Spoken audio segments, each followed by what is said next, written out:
What happens when a trusted protector becomes a master manipulator?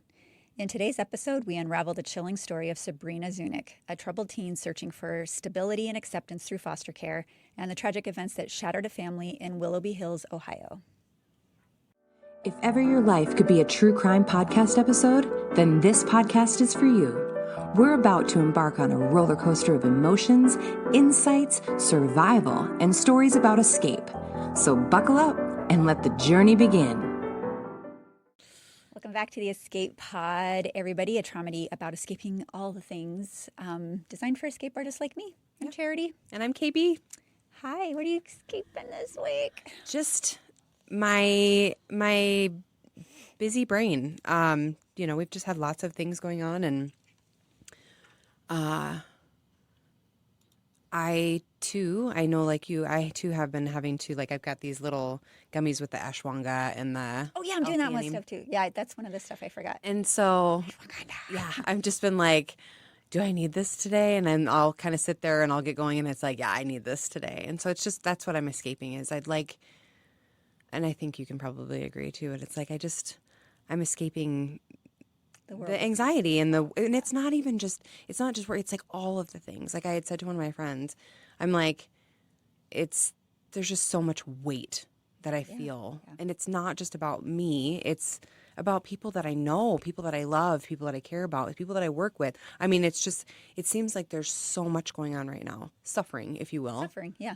And so that's what I'm escaping. Worry, fear. Yeah. How about you? Stress. Well, yeah, same. I mean, all of that is leading me to not sleep. So I don't know, where are we, month 4 maybe? Of insomnia, basically? Yeah, I mean, I might get 3 hours. That's not enough. That's not enough. Not enough, and I'm feeling it, and so I'm doing little patches to try to make my eyes not look puffy and all this stuff. Well, those are working because they're not puffy. Oh, well, thank you. But I wake up in the morning and I'm like, holy shit, looking in the mirror. Like, oh my God, this isn't great. Anyway. So, but I don't know if it's because of insomnia, but I forgot to tell you last time because we ended up having. Well, we had technical difficulties. We did. We haven't recorded for a week. It's been 2 weeks. Okay. Because we tried. And we had this huge, some of you in other parts of the country may not have heard about this, but we had, I think from the solar storm, it hit right here, and we had a major blackout across our part of the state. And so we're getting ready to record. She's like updating the computer, and then all of a sudden it's like, there's nothing. Yeah. And we just sat here in the dark for a while, and it was lovely, though. It was. We were able to catch up. We had our own therapy session. We did. But then I didn't get to tell you about, like, the crazy thing. So I stabbed myself. How? Like in your hand? Cara Beth, this is something like a movie stunt. Yeah. No, not with my hand. But okay, so it's in the morning. I'm getting my lunch ready for work, and I went to get a knife. What was I going to cut? Oh, I was gonna take the skin off a kiwi. Okay. And so I go into the drawer, grab a knife. It drops out of my hand. Oh. In a way that it sliced a vein on the inside of my ankle. Oh. Broke that pup right open, and I fortunately had socks on that were catching all the blood.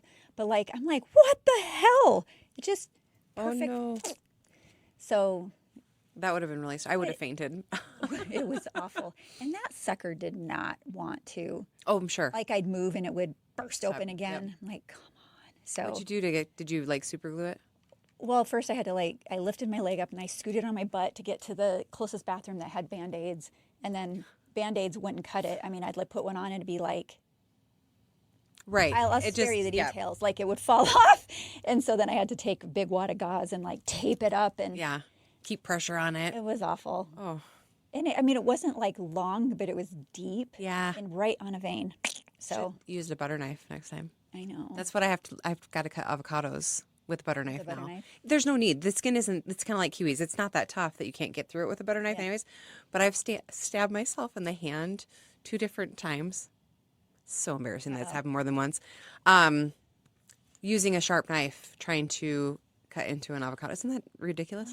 Are you ready to re-enter the workforce or find a career that actually fits? Or maybe you're an employer, tired of noisy platforms that miss the mark? Try Focus, a smarter hiring tool that helps you cut through the noise and focus on what matters. Visit focus.work today. That's FOQUS.WORK. All right, this is the Sabrina Zunich case, early 2000s. We are in the Cleveland, Ohio suburb of Willoughby Hills. Sounds like a lovely, I like place. that name. Lisa Knoefel was a social worker. And I heard this pronounced different ways, so I'm just saying Knoefel. I've heard it Knoefel, I've heard it Knoefel, depending on the reports. So, I apologize. I try to be respectful of names. This is the best I've got. She was a social worker, and she was a social worker in the sex abuse department at Cuyahoga County Department of Children and Family Services. And that is not a job for the faint of heart. I mean, you have to be an incredibly resilient and compassionate person to be able to get into that workspace and see the worst of humanity and try to save people and get children to a better place, right? So this is the kind of person she is, right? And those who knew her described her as just that. She was incredibly loving, incredibly compassionate, the kind of person who, even just with her own children, like went that extra mile to be that good parent, probably because of the things that she saw every single day at work, sure. right? Lisa had been married before. She had a daughter named Megan from her first marriage. And then in 2006, she married Kevin, and he was a truck driver. And they had a daughter together, Haley, who was born in 2009. And so the family seemed complete, but I had one of my friends said this after she had her second daughter. She's like, I just still wasn't done. Like, I knew I was done, but other people are just like, I'm still not done. So something was still, just not quite there for Lisa as a mother. She's had that itch. And so rather than try to have another biological child, she and Kevin decided to become foster parents.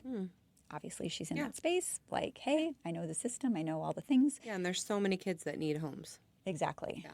And I think this is cool because, we talked about my daughter and her dog. She adopted an elderly dog to give him a good life. So it's kind of like this because teenagers are kind of like the elderly dogs of foster care. Yeah, a lot of people just want babies, right? Yeah. We just want babies. And so when she had foster children, she treated them just like her own. And then she decided that let's adopt one. Yeah. So in 2011, 16-year-old Sabrina Zunich was placed with them. She was born in 1994, so about a year older than my daughter. Her parents were alcoholics and drug addicts and often in trouble with the law. One friend would later tell investigators something really chilling. At one point, when she was still being bottle fed to get her to go to sleep, they put vodka in her bottle. Oh. Because this is what you do with babies. It's not what you do with babies. But, yeah. Big sarcasm flag there. But, yeah. Vodka. Good grief. Yeah. So she lived at first with her father and her grandmother, but then was removed from their care due to grandma's declining health and allegations, not sure if they were true or not, that Sabrina stole from grandma, according to court documents. Then she spent the next 2 years being shuffled around the foster care system. Her father biological father died in 2012, allegedly from a drug overdose. In 1984, her mom pleaded guilty to grand theft for scamming the Cuyahoga County Welfare Department out of nearly $2,000 and was sentenced to 6 months of prison in Marysville and 5 years of probation. And in 1990, she furnished drugs to a group of 14 and 15-year-olds in Cleveland. So she's just perpetually getting into trouble. Yeah. So Sabrina was a girl who desperately needed parental figures and stability and safety and a real home. And so because of her upbringing and this being a product of the system, she suffered some pretty serious mental health issues, as many kids do, before she came to the Knoefel home. Among them were she had ADHD, she had ODD. What's that? Oppositional defiance disorder. Oh, I have not heard that one before. It's pretty common in the school district. Okay. They know it a lot. Bipolar, anxiety, depression, and this was all according to Sabrina herself. Now, stats, just a quick tangent, stats on teenagers getting placed in foster care. I was kind of curious, like how many are there? I mean, I've just never looked, so I was curious. Yeah. Through 2024, there were approximately almost 330 children 330,000 I was gonna say. children in the U.S. foster care system. And 28% of them were between 11 and 16 years old. Okay, so with older teenagers making, like 16 to 20 years old, making up about 14% of the children in the system. So, do you know what age, like, they can kind of age out of the foster system? Do they do that earlier? it's usually 18. Okay. I didn't know if it was 18 or if it was like that 16, 17, like when they hit 17 and they're like, you know what, you can go ahead and go on your own. No, when they're 18, they can. Okay. Yeah, I think that's pretty much across the board. I don't think any states release them under 18. Okay. Among children who are in care for 2 years or longer, 59% have experienced 3 or more placements, so they're hopping around a lot. More than 1/3 of foster care children have more than 3 placements, and the breakdown of teenage placements is really, really high. And it's a major cause of that instability in these kids' life. In 2024, 17% of children in foster care spent 3 or more years in the system, and the average is just over 21 months in care. I thought it was longer. I thought it would have been longer. So would I. So 21 months is still too many months, but I really did think it was higher than that. Around 55% are adopted by their foster parents, but there are age disparities. Older children and teenagers usually take longer to be adopted, if at all, than, of course, younger children. And the research shows several factors that make successful placements particularly difficult for teenagers. It's believed that they already have these serious behavioral and mental health challenges, and people just don't want to deal with them. Like, it's hard enough bringing a new person into your family, let alone having to deal with all these other things. And so I think there's an assumption or a stereotype that they're going to be more problematic and harder to control. And the statistics do paint a concerning picture. More than 19,000 youth aged out of foster care in 2021, with up to 46% experiencing homelessness by the age of 26. And that's very in alignment with the data that we saw when researching all the research that led into One Heart too. We saw that happening a lot here. Under 3% of youth aging out of foster care earn a college degree, and less than half of foster children graduate high school by the age of 19. That's really sad. And we have seen this time and time again with our demographic here as well. But back to Sabrina. So at first, it seemed like she was one of the lucky teenagers, one of the few that finally won the adoptive family lottery. She became super close to the parents and their daughters, calling them her sisters. She did really well in school. Things were just she was just living the dream until that wasn't true anymore. So after about 6 months, something shifted. Sabrina began accusing Lisa, her adoptive mother, of giving her biological daughters preferential treatment, and then the two kind of began to butt heads. Yeah, and I would almost assume that there's got to be some of that, even if it's not spoken out loud. There would be some of that often in these types of families with foster children, right? Like, well, they're your real kids, and this, you know what I mean? Like, you treat them different. Even though you would think that, even as a mom, I would think that you don't want to. It's kind of like with both your kids, you want to treat them the same. You want to love them the same. And so it's like, that's always something I think that most moms want to do. But even with biological moms, yeah, some moms are incapable. They're of doing incapable that. of it, yeah. We've talked about mine. Yeah. 2 grandkids, 1 favorite. 2 daughters, 1 clear favorite. And it's always been that way. It's just like, how do you do that? Yeah. I don't know. Whatever. This wasn't Lisa's case, but these two began to really butt heads. And as they kind of drifted apart, she grew really, really close to Kevin, her foster dad. And friends started noticing that they were oddly friendly. Oh, I don't like that. Yeah.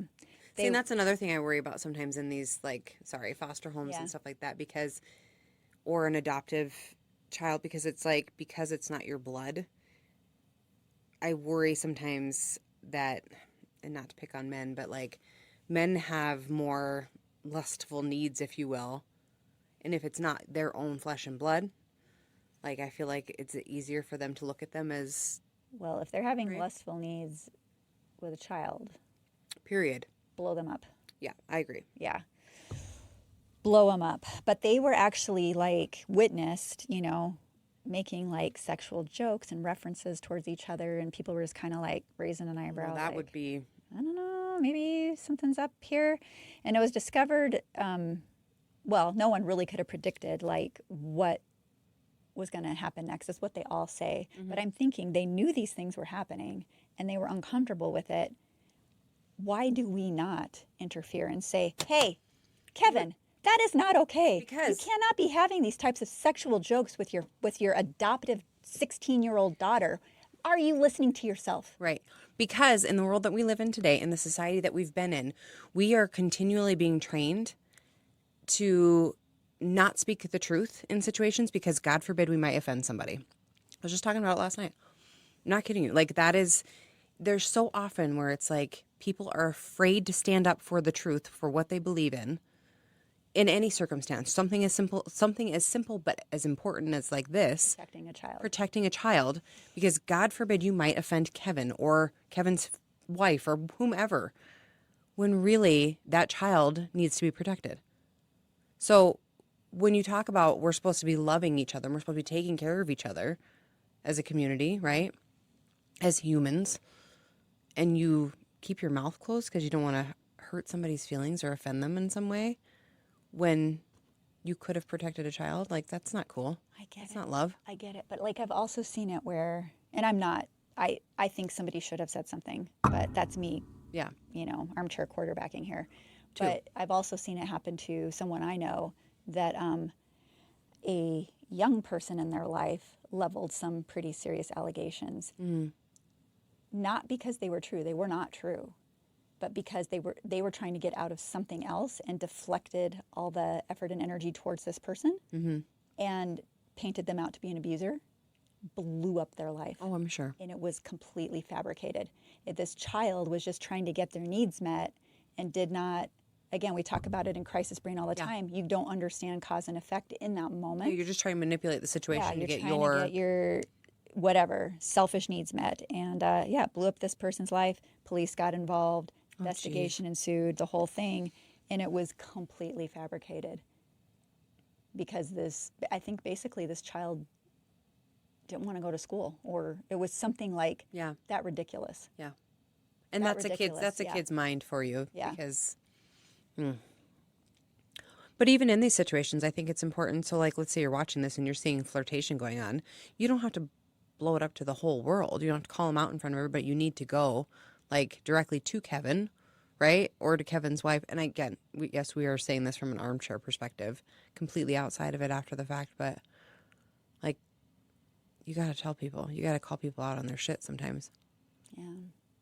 I don't know. It could have made a difference here. I guess we'll see. So it was discovered that according to Sabrina, after she's talking to investigators, and we'll get to why she's talking to investigators, her relationship with Kevin became sexual. Shocking. In the spring of 2012, so roughly a year after they took her in. It started, she said, innocently enough. She had wanted to be a massage therapist. This is so disgusting. And Kevin, being a truck driver with leg cramps, poor baby, suggested she practice on him. Oh. Disgusting. Anyway, over time she began massaging his genitals because those get cramps too, KB, in case you did not know. And I don't have a penis, but maybe they cramp. I don't know. Okay. So in early 2012, on a camping trip to North Carolina, Sabrina and Kevin began masturbating one another. She was 17 years old. He was 41. It doesn't matter how old they were. It was inappropriate. It's inappropriate. He was her adopted father. This was not okay. Where's the mom? Why are these two alone? Working to probably support this dipshit and her family, right? And here's something crucial to understand about this relationship. On October 27th, Sabrina turned 18, at which point she could have left the foster care system. Instead, she petitioned to remain in the Knoefels' home and finish high school. Kevin contacted Sabrina's social worker that month and asked if she would be able to remain with him if he and Lisa separated. He and his wife separated. Kevin also arranged to have his name added to Sabrina's visitor list and created a joint checking account with her. What? All the questions. I don't know if you can see KB's face really well right now. Like, But like, so are you following? Like, Yeah. she is in contact with her case manager. how is her case caseworker. manager? It's like red flag, red flag, red flag. I mean, like alarms should be going off. Yeah. They should. Sorry, case manager, if you were This guy's actually planning a future with her. with this child. Yes. And by this time, Lisa had started to become suspicious of Sabrina and Kevin's relationship. And her solution, though, was wanting Sabrina out of the house. You know, like Right. she had other children, whatever. I'm not going to judge that at all. Kevin, in the fall of 2012, he began talking about having Lisa killed, his wife, mentioning that there was a $785,000 life insurance policy he had on her. He allegedly told Sabrina that Lisa would be worth more dead than alive. Oh. And Kevin suggested Sabrina stab Lisa with a large bread knife, showed her which one, which would do serious damage on the inside of her body because it's serrated. It's rated, yeah. And he coached Sabrina on how and where to stab Lisa and told her to make the slaying appear like a burglary by rummaging through jewelry, leaving the door open, cutting her own legs to give the impression that she acted out in self-defense. And by the fall of 2012, Sabrina began attending Willoughby South High School. Kevin usually drove her to school. They would have sex before he would drop her off at school. And then came the fateful day of November 15th, 2012. On this morning, Kevin parks the car on the way to school and he begins crying. Poor me. Probably an ugliest crier ever, too. Yeah. He said that Lisa, they had a terrible fight the night before and he was just going to kill himself if Lisa wasn't taken out of the picture. He's just so miserable. Oh my gosh. He said he wanted to be with Sabrina, What a swine.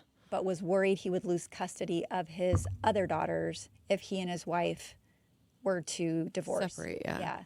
And Sabrina said, I was scared for him because I had fallen in love with him. That's not love. My No. sweet little girl. But see, she's looking for stability. Yes. All the things that you said at the beginning of this. She's desperately seeking those. And so in those instances, because even at 18, she's still very much a child. Absolutely. And even more so probably because of the life that she's had in and out of like the foster care system and her whole entire upbringing, right? And so her mental maturity isn't able to see all of this for what it actually is. And so she's just clinging to him for that stability and that structure. Accepting me. Yeah, he's loving me, Yes, and he's going to take care of me, and I'm going to be safe for the rest of my life. Like, that's what she's looking to. So she wanted to fix it because he's crying and he's in pain. And so she, Well, and he's already manipulated the heck out of her to believe that if she does, I mean, he's been like training her basically. He's given her literally the exact way to, grooming her to do it. This is grooming to a next level because it's like now she's his fixer. So she says like, hey, I'm going to fix this for you. I'm going to kill Lisa myself. So the next morning, November 16, 2012, he's out on the road working his truck driving route, and back at home, Sabrina creeps into mom's bedroom. 13-year-old Megan calls 911 at 1:15 a.m. She tells the dispatcher, my sister is stabbing my mother to death. She is going to die. So she saw her sister. Oh. I was hearing screaming. I was also hearing the dog barking, and I was like, what the hell is going on downstairs? So I walk down there, and Brina is stabbing my mother to death, and immediately I say, stop, get off her. I was actually on top of her at one point, and then she shoved me, Megan later recounted. When police arrived at the house, they found Sabrina holding, depending on the report, it's either a 10-inch or 15-inch serrated knife. I don't know how you can get 10 to 15 inches, but reporters, anyway. Well, maybe they were measuring from the handle to the edge, maybe. Or just the length of the knife to the, anyway. 15 is what I saw in court documents, so that's probably the more accurate. But Sabrina was covered in blood. Lisa had been stabbed. Do you want to guess how many times? I don't want to guess how many times. Just try. 30 times. 178. Oh, my goodness. That's an extraordinary amount of times. Head, neck, torso, everywhere. That's too many times. Yeah. That's too many times. Yeah. And she fought back. She had a lot of defensive wounds. The attack was so horrific and violent, though, that the knife actually bent. And the pathologist later testified, "This is the most number of stab and incise wounds I've ever seen in my almost 17 years of forensic pathology." An 18-year-old. Police found Lisa's 3-year-old daughter, Haley, hiding in the bedroom closet. Oh. When officers contacted Kevin to tell him his wife was dead, authorities say he was relatively calm. Nothing to see here, folks. Do not react. I didn't have anything to do with this. That's not going to work, buddy. He was on the road at Michigan at the time. He called 911 to ask about the girls, and they advised him that they could be picked up at the police department. He came and collected his daughters at 5 a.m. that morning. Day after the murder, as friends and family gathered at the Knoefel home, something felt off. One of the neighbors was saying, "I can't say how a person should appear when their wife's been brutally murdered, but he just didn't appear to be fazed by it." Co-workers attending a service for Lisa were stunned when Kevin asked mourners 2 different times to pray for his wife's accused killer, Sabrina Zunich. Kevin went to visit Sabrina at the Lake County Jail and became irritated when he was told that he couldn't see her. So that piece right there makes me question if, I think when I first started looking into the story, I thought he was just using this kid. Mm-hmm. Okay, he had some kind of whatever. He was disgustingly having sex with her. And just using her. And using her as a pawn to get rid of the wife. He seemed to actually be thinking they are going to have a future together. Right, because otherwise he wouldn't go to visit her in jail. But he didn't spend long grieving. The very same morning that Lisa was murdered, Kevin called Lisa's workplace inquiring as to what paperwork was necessary to make a claim on her life insurance policy. He cashed out her life insurance. He paid off his home. He bought cars. Well, he moves quick. He bought a house in Florida. He took flying lessons. How long? Maybe he was just trying to get closer to heaven. I don't know. Oh, please. Jackass. Meanwhile, Sabrina sits in jail facing a life sentence. Did they not ask her and she didn't? She just kept it to her. She's like, yeah, I did it. I'll get there. I'm sorry. I'm like, bleh. What is? And then he ditches her. He moves on. He lived in the house where his wife was killed. While with his elderly mother and his daughters, he never tried to help Sabrina get the lawyers he'd promised her. For 9 months, the case seemed pretty straightforward. Troubled foster teen, snapped, killed foster mom, or, adoptive mom. In fit of rage, police had their killer, case closed. But Sabrina was feeling pretty betrayed. Oh, I can't imagine why. Abandoned, betrayed her former lover. Oh, gross. Ew. Gross. So she agreed to cooperate with investigators early. God, I just have bile in the back of my throat now. I know. It's really gaggy. August of 2013, she testified against Kevin for his role in the murder of his wife. And suddenly the entire story changes.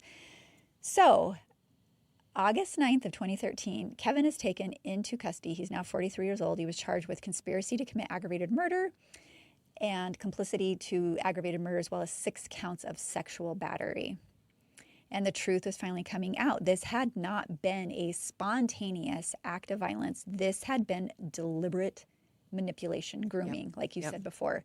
Middle-aged man who had convinced a damaged, love-starved teen to commit murder for him. Kevin's trial for the murder of his wife began in May 2014 with Sabrina's testimony at the heart of the prosecution's case against him. His defense team argued that there was no physical evidence of a relationship between he and Sabrina, no DNA, no videotapes. The only evidence they had was Sabrina, his defense attorney said, but the jury believed her. Mm-hmm. After deliberating for 9.5 hours, a jury found him guilty on all 11 counts. So 6 counts of sexual battery, 3 counts of complicity to commit aggravated murder, and 2 counts of conspiracy to commit aggravated murder. He was sentenced to life in prison with the possibility of parole after 30 years and an additional 12 years for the sexual battery. Sabrina pleaded guilty to aggravated murder and was also sentenced to life with the possibility of parole also after 30 years. I can't explain how much remorse I have and how much sadness I deal with, Sabrina said at her sentencing. She said, Lisa did not deserve what happened to her. I ask forgiveness be given, not for my benefit, but for those who need the healing process to begin. I watched some interviews with her, and she does seem to have matured during her time there. Her defense attorney said that there should not be any doubt in anyone's mind that she wouldn't have done this without his urging. Just that this kid with her history being placed in that house with that man, the worst possible cocktail and outcome.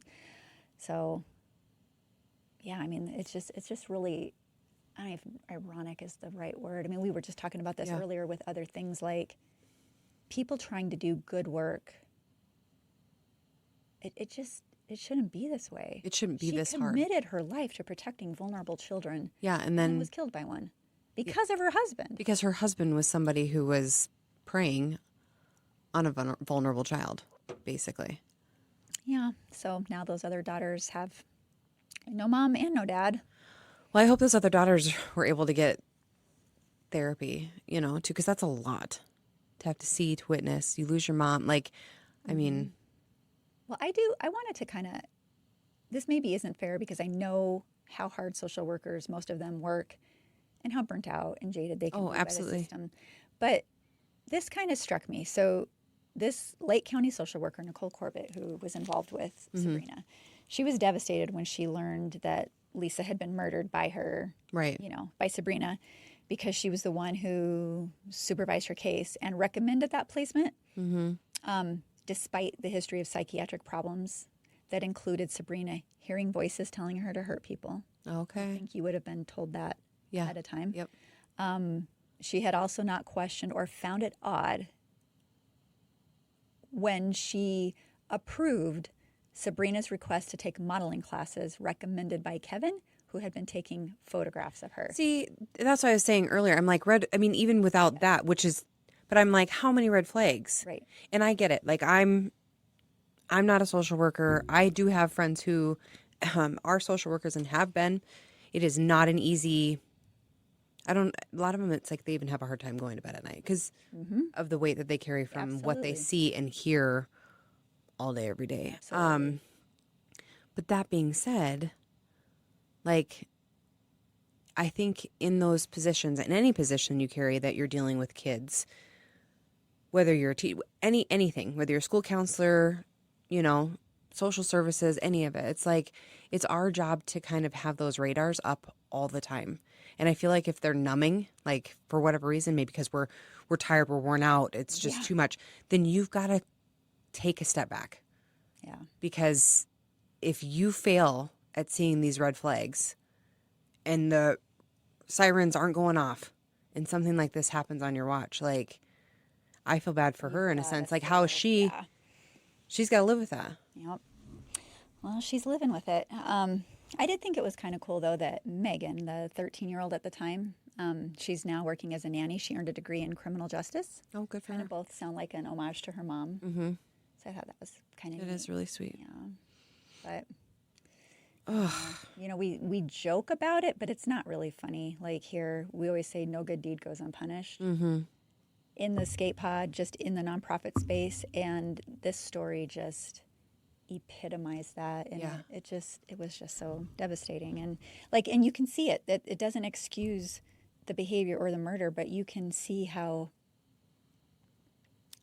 just how the dominoes fell. Oh, totally. It was easy to take this vulnerable child who has all of these issues and be like, oh yeah, and this self-serving man. I mean, everything that he was doing was for him. How hard would it be, like, you think, okay, these deviant thoughts, these deviant behaviors, it's not okay. Go get help. Yeah. Go reach out before you blow up your life or the life of your children or the people you care about. Yeah. Or get a freaking divorce. Something. I'm sorry, divorce is not the end of the world. It's a lot better than what this outcome was. It is. But that's where I feel like those people are so selfish in that they don't see anything wrong with it. Like, there's no morality there. There's no, like, they don't care because they're so self-serving that it's not like they do something to get their rocks off, whatever that looks like to them. And they're not going, oh, I probably shouldn't have done that. Like, I feel like there are some people that are so screwed up and so selfish that it doesn't matter. Don't they background check? They background check adoptive parents. Yeah, but if right? nothing gets on, so we do background checks, right? Here at One Heart. True. And so sometimes. And then we get creepy notes yes, on the boss's desk. Yes. But so that's where, like, sometimes that could have been the first time that something like that's ever happened in that scenario with that individual. Or maybe it's been a trend. Maybe stuff has happened like that, but no one's ever reported it. So then it doesn't fall into a background check.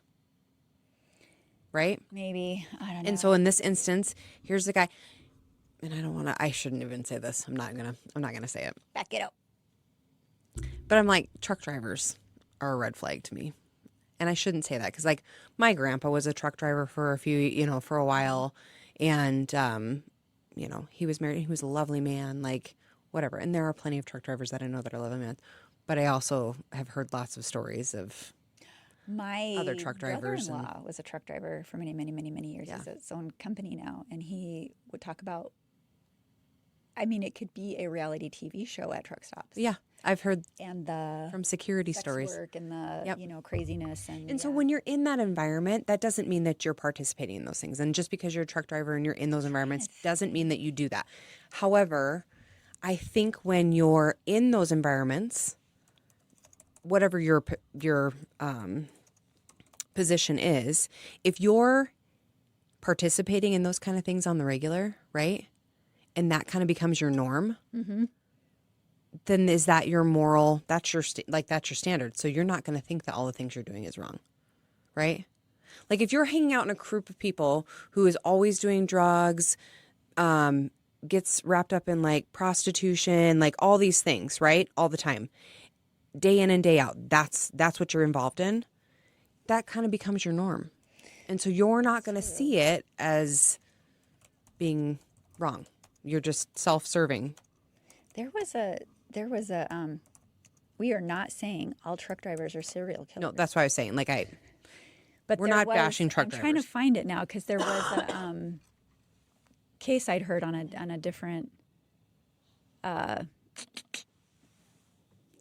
podcast, and it was just like the perfect cover because they're never in one place long, and was a serial killer while he was working. Like this truck route, and I just can't remember who it was. That's scary. Oh, interstate killer, Sean Patrick Goebel. Yeah, former truck driver. Yeah, kidnapped and murdered. Oh boy, he's a looker too. Oh boy. Anyway, yeah, it was just super easy for him to do, and then there are other cases of truck drivers not wanting to pay sex workers and just killing them. Oh, and yeah. it's just Yeah, because you don't have any. like, who's going to tell on me? Yeah, and who's going to care? Yeah, you're right. Like, yeah, they're disposable. It's But that's it's like disgusting. that's what I'm saying. When you get into those dark worlds, and that's where you kind of find yourself on the regular, and you start embracing that, like you don't have any moral compass anymore.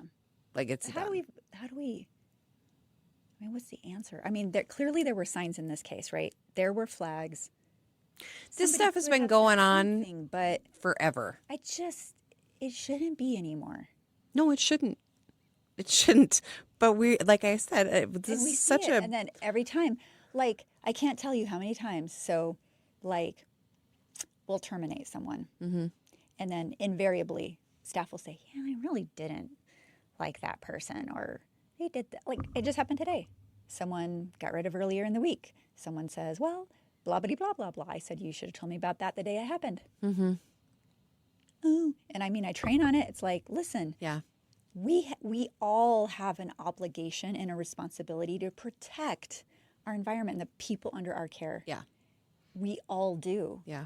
And if one of it's like, well, it's someone else's responsibility, just say, come tell me. I'll be the bad guy. I'll go investigate. I'll figure it out. But don't just keep it to yourself. And I think that it's important in those instances to, if you're feeling something is off or something was said and it's like, oh, that's not good, like a red flag, whatever it is, I would rather err on the side of caution by being like, hey, this is kind of what I'm seeing or feeling. May not be the case. I mean, if it's a one-off, no problem. Right, but it's documented.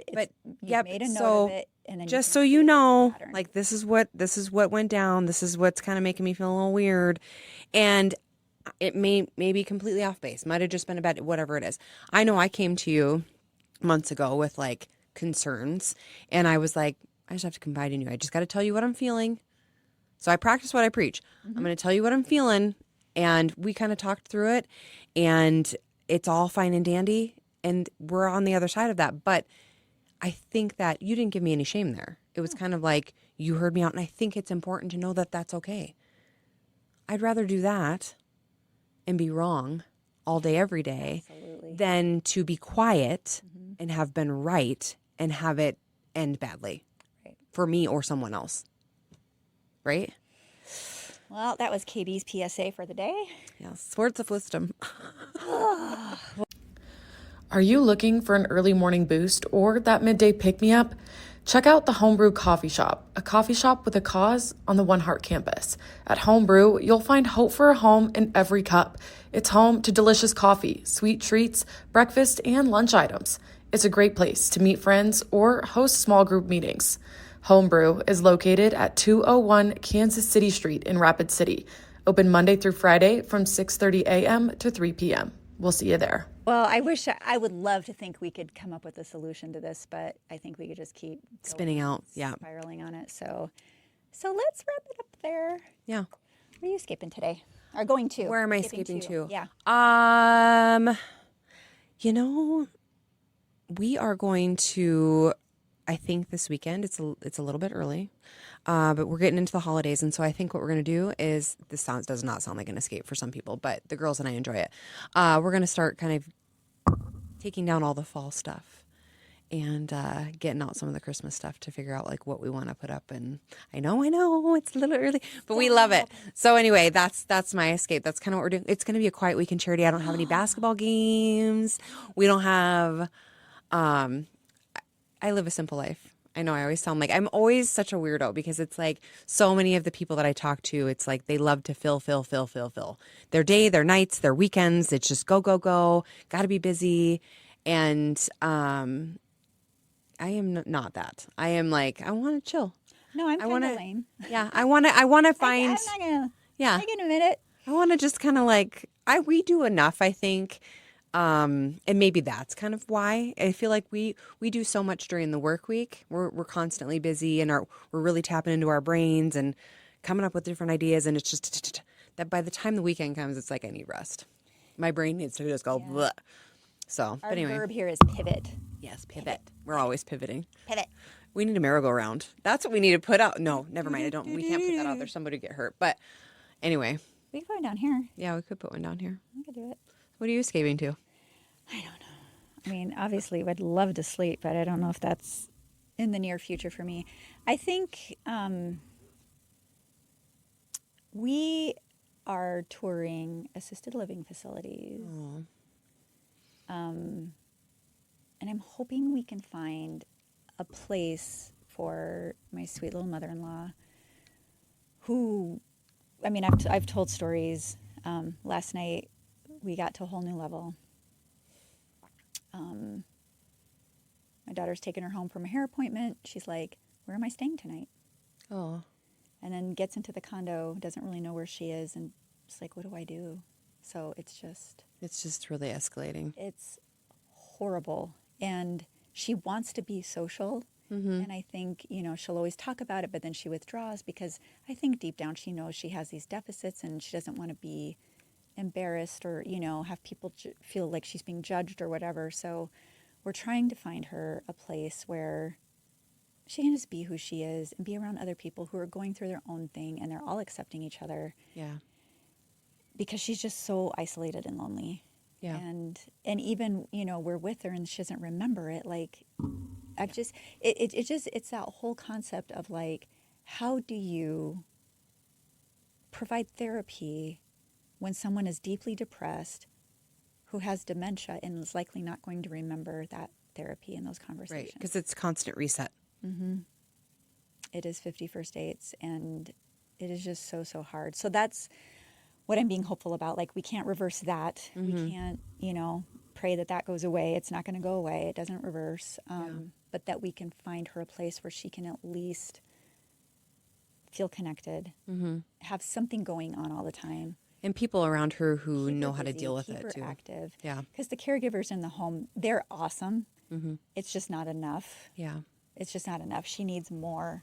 And So we're just hoping to be able to find that. So we have a tour today and we have a tour tomorrow. Yeah. So I'm hoping that by this weekend we've got at least, she's on a list. We know what that direction's going to be and we can start preparing her for that. But like we're at the point now where she falls, she injures herself and then doesn't remember, and then we don't learn about it until, and it's not like we're like examining her body for injuries, right? Right. We're not scanning her, and then she'll call and say, yeah, I've got this injury that's not healing and something's wrong, and it's really wrong because we didn't know about it, and she doesn't remember it to tell the caregiver, so nobody's finding out about these things, and it's just one thing after another. Like she needs constant supervision, and we can't sit on her all day. Yeah. So anyway, that's what I'm hoping. Yeah. That doesn't really sound like an escape. It sounds like more Well, stuff that you got to but do. it- But I it think would once be you get it peace of mind, 'cause resolved, that is, it you will be know, peace of mind. Yeah. It is this constant, like I didn't even think about like the power outage we had. Yeah. Okay. Blackout all over this part of South Dakota. I was so busy dealing with like all of our technical issues. Yeah. Didn't even think about like, is my mother-in-law out of power? Yeah. And she was, I'm sure. Uh-huh. Yeah. So thank God my daughter had the Wherewithal. clarity of thought to go check in on her. My mother-in-law had managed to get a box of matches from a neighbor Oh. and had proceeded to try to light a candle. Thank God she was not successful, but there were a pile of spent matches that she, I'm like, oh my God, she does not need fire. So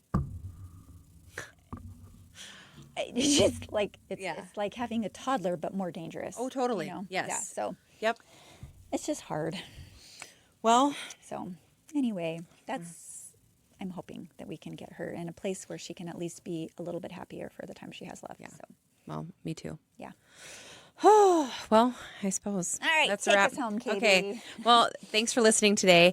If this episode made you laugh or cry Probably or, cry, yeah, or maybe cry a gag, little bit. Yeah, or okay. Vomit. Or cough. Don't keep it all to yourself, but keep your cough to yourself. Please share it with a friend who needs an escape. Yeah. Please subscribe wherever you get your podcasts so you never miss a new episode drop. What day do we drop? Wednesdays? Yeah. Okay, it's Wednesdays. Leave us a 5-star review too. It helps us find like-minded listeners, but only if you believe it. Just don't leave us a 1-star because we already have enough stress, please. Yeah. If you have an escape story of your own, we'd love to hear it. Drop us a message at escapeartist@escapepod.live. You can share ideas for future episodes with us at justbecause@escapepod.live. Check out our website, escapepod.live. Become a patron of the show. Help fund real people escaping the real crisis of poverty at One Heart. Yeah. And just all the things. All the things. So until next time, remember, trauma may be inevitable, but escaping life's messiest moments is way more fun with company. That is true, huh? It is true. Thanks, Katie. Thank you. So stay resilient, keep laughing, and we'll have a brand new story for you next week. Yes. Bye, everybody. ma'am. Bye.